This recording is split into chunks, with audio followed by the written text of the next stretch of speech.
Pružite podršku, lajkujte ovaj video, a moj kanal pratite. Klik na prati je besplatan. A u ovom videu vidjet ćete kako na jednostavan i lak način da proizvedete sadnicu banane. Banana je divna egzotična biljka bujnog zelenog lišća koja brzo raste i može svaku baštu ili dom da pretvori u tropski kutak.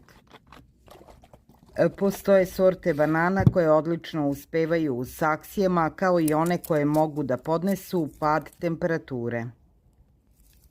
Postoje mnogi ljudi u Srbiji koji uzgajaju stabla banane u svom dvorištu. Odlučila sam da pokušam da proizvedem sadnicu banane koju bih posadila u svom dvorištu. Sipala sam u saksiju mešavinu baštenske zemlje, komposta i humusa. Sve sam dobro izmešala i